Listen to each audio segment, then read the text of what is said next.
walking with the ghost.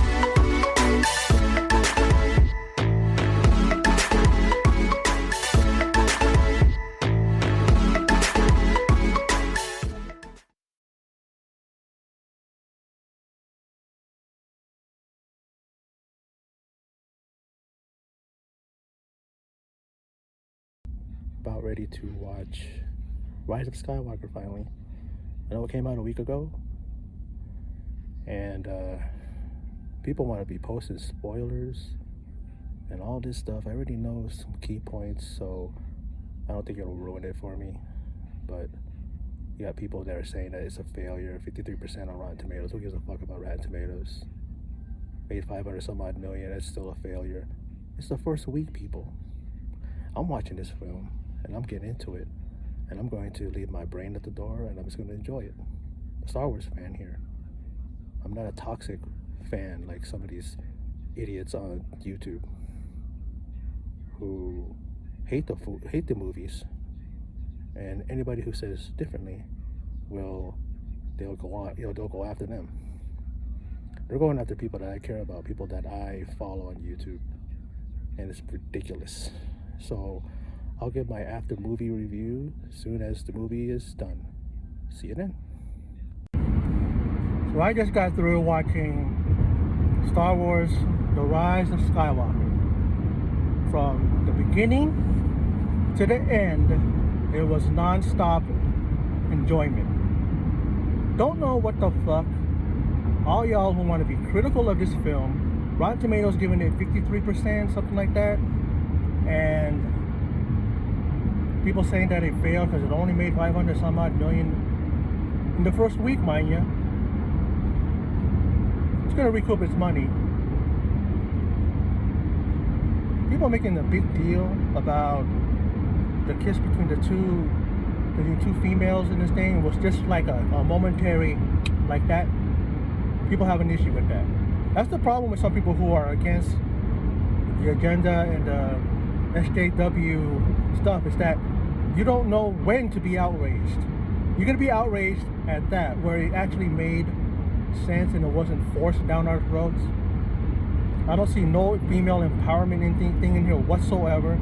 You've seen some people in charge, like when it came to like the Empire or the whatever they call themselves now, the New Order. You've seen some that were female that were in charge. That's fine. Some of the people there with the rebellion or the alliance, fine. This thing wasn't as bad. Excuse me, I'm on the road, so I'm doing it right now. It wasn't as bad as The Last Jedi, where it seemed like they forced it with Laura Dern and, you know, kind of emasculating the male lead, Poe. Everybody in here did their part. Everybody in here made sense. Where they were, you know, placed. And let me say something about Rey. Might be a controversial comment that I make, but I think that she, in this film, has solidified herself as one of this generation's true female heroes. Right up there with the past generations when it comes to when it comes to Ripley, Sarah Connor, among others. Because the way they portrayed her in here, she was very, you know, she was already well into her training with Leia, which was so amazing. At one part when they showed that, you know, Leia did go through training with Luke.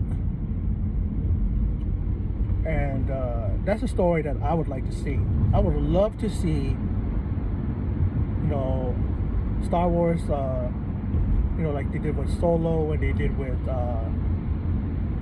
what's the other one, Rogue One, where they showed a different story or a focus on the character. How about you focus on Leia and her training? I would like to see that.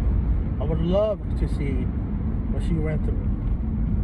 Because apparently she became a Jedi Master and she actually trained Rey very well. And I know there's people saying that, why is she's so powerful? How is it that she's able to do that in this many time?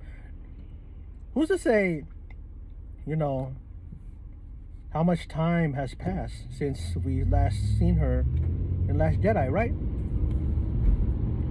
You know, people want to make a big deal about this film, and they want to motherfuck it, and they want to say all kinds of things, but I saw nothing wrong. And I'm a person that if I see something bad with a film, I'll say it.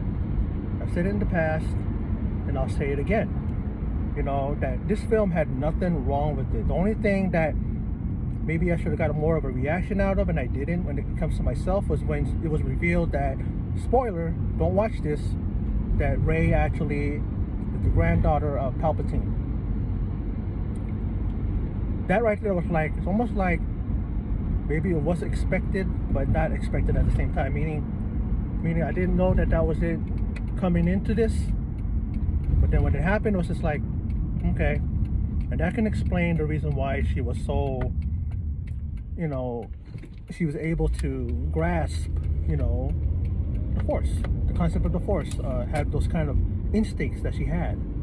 Of course, she's the granddaughter of Palpatine, of Darth Sidious, who wanted her to ascend to the throne and become the Empress of the Sith, you know?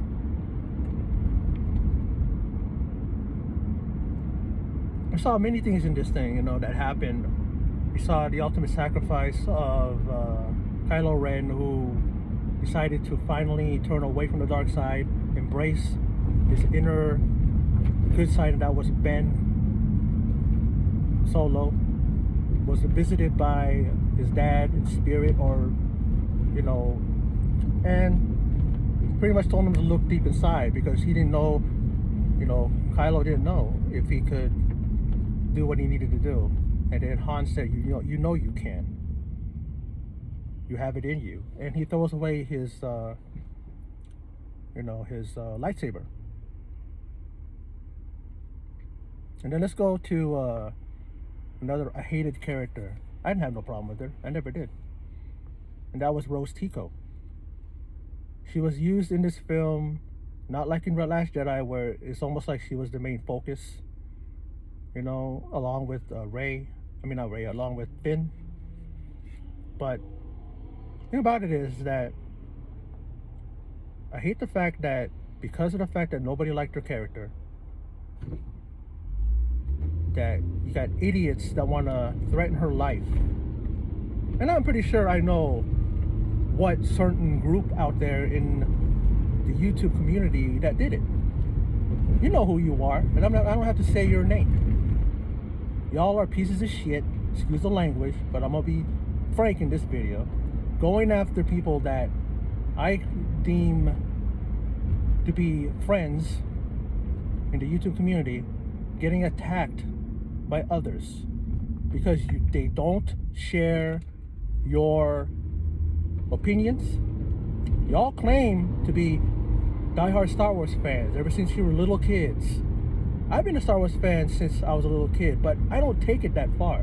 If someone doesn't like a character that I like, I'm not going to say that you're a homophobe or you're a misogynist because it was a female character that I didn't like.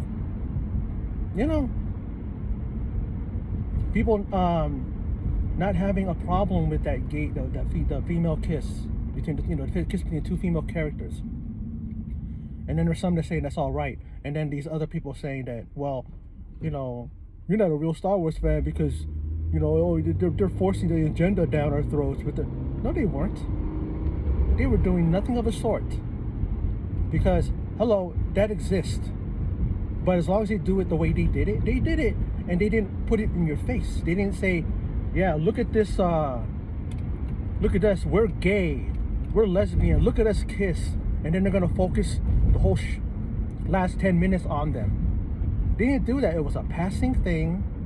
And what I don't get is why people were in uproar.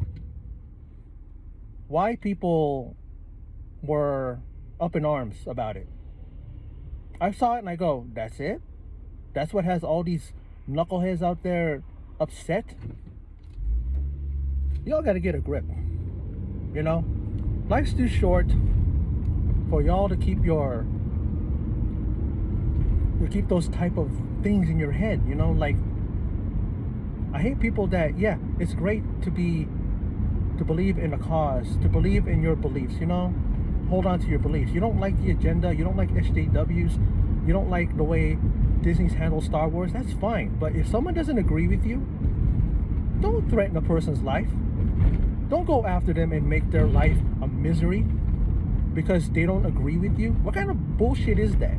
Seriously, what kind of world do we live in that we can't have our opinions? You know? But overall, Star Wars The Rise of Skywalker was a phenomenal film. Never a dull moment. I liked how they moved Rey along in her journey, training along all this time with Leia, and you got to see, of course, Lando, Billy D. Williams, the great Billy D. Williams, reprised his role, did a great job, sounded just like himself, sounded like Lando, like that we know, and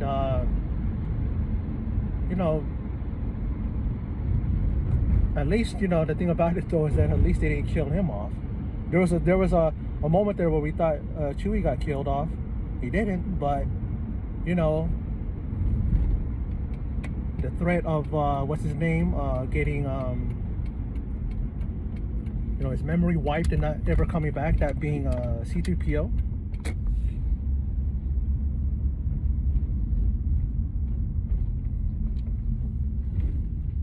But you know, it's just one of those things, man. Where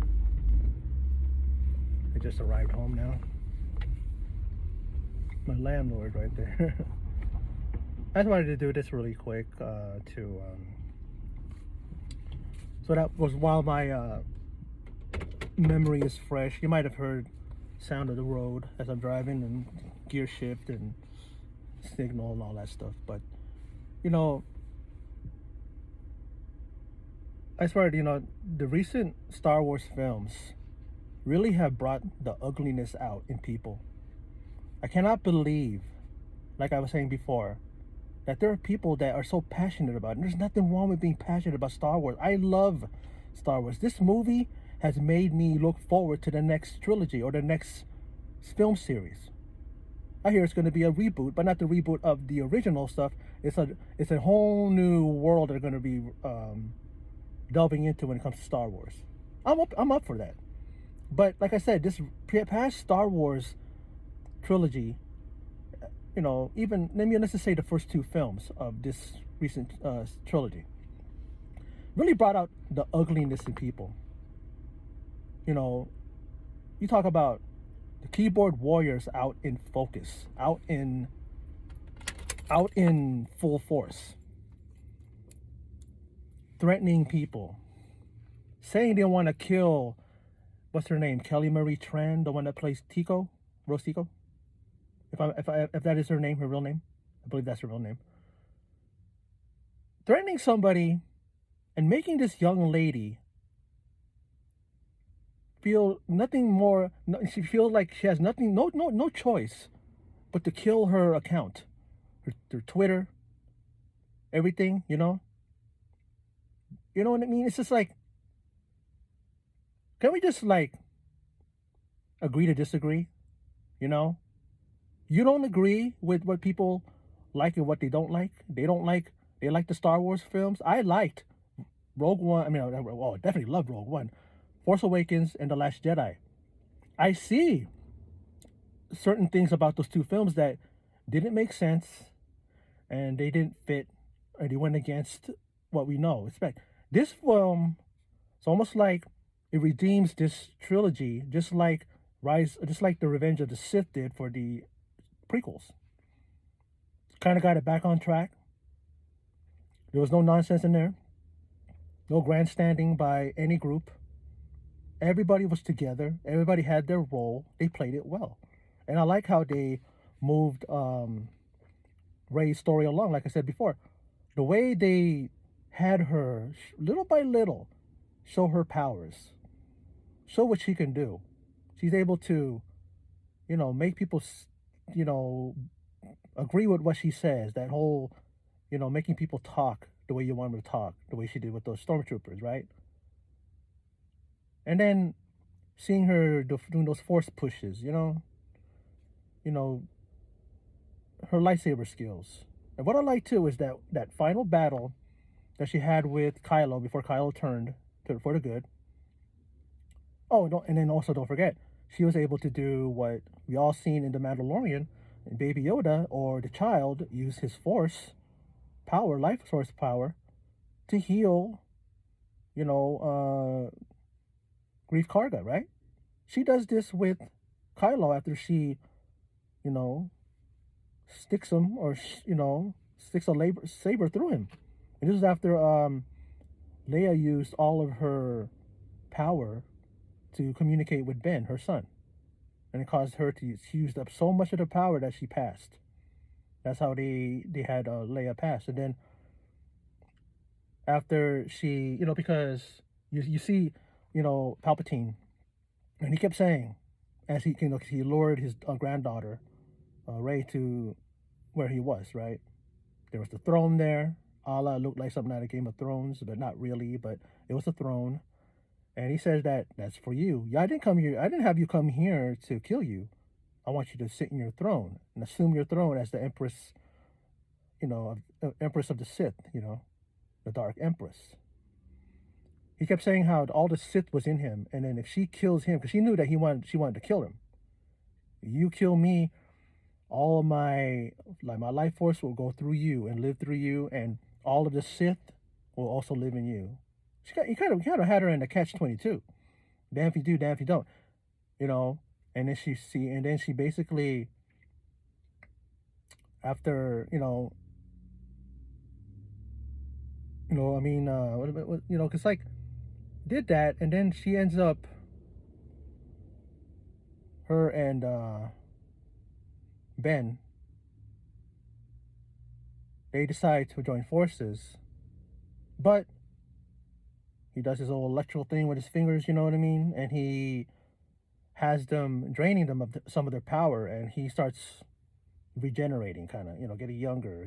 Instead of shriveled old hands and fingers, it starts to look like he's getting his youth back, he's getting his power back. And he ends up dropping them both, and you think they're dead. Ben gets up, he knocks Ben out over the cliffside, or into the abyss, it looked like, saying that's the end of the Skywalkers. And then she's on the ground and she looks up, and the rebellion and the empire, the last order, first order, whatever you call them, are going at it. She sees all this destruction and all these in the air, and she just keeps saying over and over in her head, she's trying to summon, to be one with her, summon her and summon. And then all of a sudden you hear these voices. You hear not only Luke and not only Leia's, but then I believe you hear, I think I heard Yoda. I think I heard Mace Windu. I think I heard a number of them. Maybe even Obi-Wan. Maybe even, her father. I think I heard Darth Vader's voice kind of telling her, urging her. And then you hear Luke say, the Force will be with you always. And then she gets up. And then she, takes out her lightsaber, and, Darth Sidious goes to electrocute, shooting those electrodes out of his hands, and she uses her lightsaber to block it.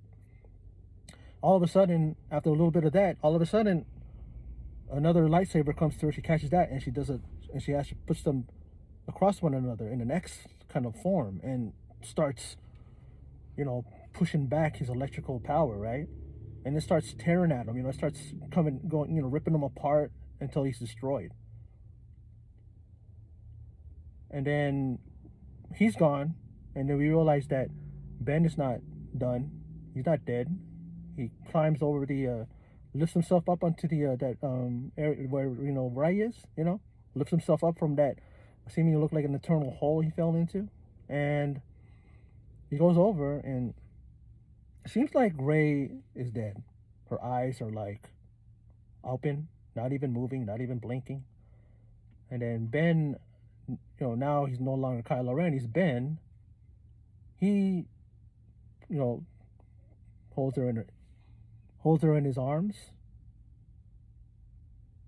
And then he uses his life force, puts it on her belly, and seemingly does a CPR, cardio, the whole thing, what do you call those things? Cardiogram things that, kind of uses, fingers for that. Hand for that. And she's revived, you know, and then he smiles and he kisses her after she says Ben, they kiss each other. He smiles and then he dies. He passes away.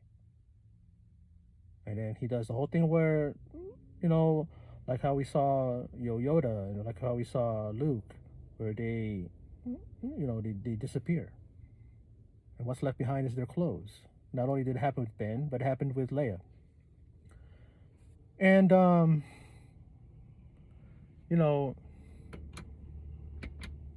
little light on the subject there. The thing about it is that, and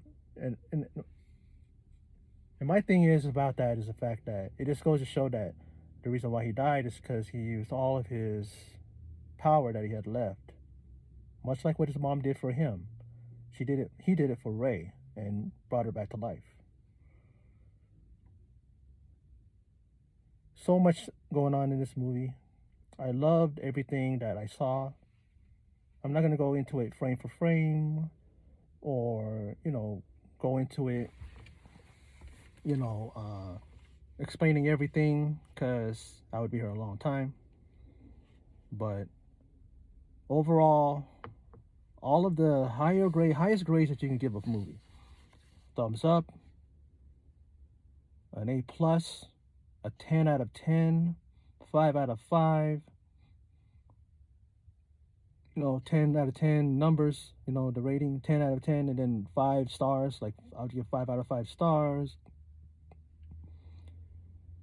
It should be certified fresh. I don't go by Rotten Tomatoes. I think Rotten Tomatoes is a piece of crap.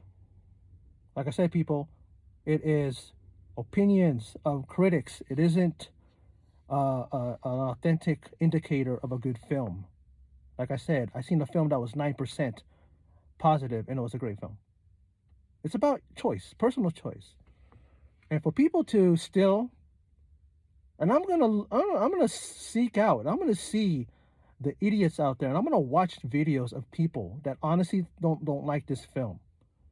And forgive me to those who I know, if you didn't like the film, that's fine. But what I'm talking about is the fact that people had issues with the things that he had issues with, and it's not a big deal. It is not a big deal. The kissing scene, albeit 1 second, and you see them later on, they're playing around with Chewie at the end when they celebrated after they destroyed the First Order, or what was going to be the start of it. You had that final order by, Palpatine. They wanted to bring back the Sith and bring back the Empire. They destroyed them. They were celebrating at the end. You see those two women, those two girls, and they were just playing around with Chewie and all that. You see you see Rey, you see Poe, and you see Finn embrace at the end. And that's the last frame that we saw. We saw them embrace of them together. And then how it ends was very poignant. She goes back to Tatooine. Goes back to where, almost like the first images we saw of Star Wars, where it was Luke's home, where he lived with his Uncle Owen and Aunt Beru, were unfortunately killed by, the Empire, the troopers that came in through there. And then this one lady comes by and she says, "Oh, it's been a long time since anybody's been here. Who are you?" And she says, "Rey." She goes, "Rey who?" And Rey looks off to the side and she sees the image of Luke and Leia smiling at her. And then she thinks for a moment and she goes, "Rey Skywalker." And then we see Rey and BB-8 looking off and looking at the two suns of Tatooine. And that's an image that we are used to seeing. We saw that with Luke, when Luke was looking off into the sunset, wondering what his future was going to be. wondering, is there anything else outside of him just being a farm boy, right? And we all know his history and where he went, became one of the greatest Jedis in the history of Star Wars. I liked everything that I saw in this film. I enjoyed it. I don't care what anybody thinks. Damn your opinions. You know, don't go after me. And if you do, you're going to lose. Okay? I know how to play the game. And I know how to survive idiots out there who want to be keyboard warriors and want to go after people because they don't share your opinion. I know people in the YouTube community that they welcome your opinion. If we don't agree with them, they're cool. And I'm cool with them. I'm like, I don't agree with you, but that's cool. But you have that certain group out there, and I'm not going to give them any kind of publicity by saying their names. They know who they are. And my friends in the YouTube community, they know who they are. They're nothing but a bunch of bullies. Because they have thousands and thousands of subs, onward up to like 100,000 some odd subs, and they think they're indestructible. They think that their shit don't stink and that nothing can hurt them because they're so powerful because they have all those thousands of subs. Think about it. There was that one unfortunate young lady, very popular in YouTube, right? At a signing, she gets killed. Now that's a popular YouTuber. What about the ones that are not popular? Because they keep talking crap and they keep offending people and they keep going after people and trying to make their lives miserable. What's going to happen to them? They can easily get hurt just like that. I wouldn't wish it on you. You guys are a bunch of, you're a miserable lot. But I don't wish that on you. I don't. But be careful what you say. Don't think that just because you got clout in YouTube and that you got all those hundreds and thousands of views and millions of views, I should say, and hundreds and thousands of subs doesn't make you invincible. Watch what you say. I'm saying this from my heart. Be careful. You don't want to get hurt out there because there are sickos out there that will take it further than the ones that would just take what you guys say and just move on. That's my rant on that thing, but my thoughts on Star Wars Rise of Skywalker, or the Rise of Skywalker. I enjoyed it. It was a well-made film. Hence, I give like all of the praise to everybody behind this film, Disney. The producers, the writers, the director, J.J. Abrams, did a great job, sir. Thank you for making the film like this, that it wasn't a PR or a agenda-driven thing. There might be some things that were in here, but they didn't disturb, they didn't really interrupt or, make the movie, bad. It didn't affect it. So I appreciate that. You put a little bit things here and there, like the female kiss between female, the kiss between the two female stars there. I mean, the female actresses there, the characters. That was fine. The way they put it in there, that was fine. But all I gotta say, man, is just that people gotta just chill out.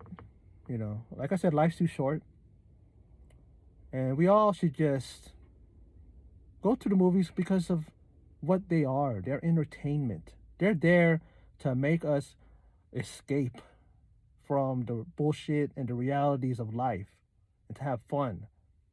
That even goes for films that are obviously having those agendas put in there. But yeah, it's hard to deal with films that are blatantly in your face like that and shoving it down your throat. I mean, I would avoid those films for damn sure. But not films that have it in there subtly, or they put it in there because they want to put it in there, but it's put in there in a way that it works and it's not too obvious or in our face. But I've talked long enough.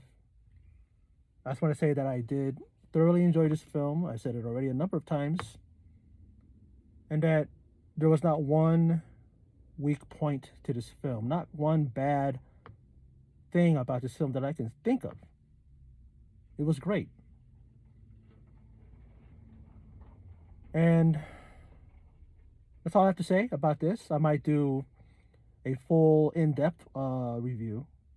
Maybe I'll run down all of the points in this film, but I just wanted to do this because after after the film, my mind is still fresh with ideas of what I saw in the movie, the thoughts and everything. So those of you who stop by and watch this video, I appreciate it.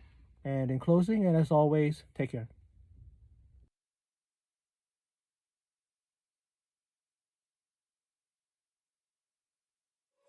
I was walking with the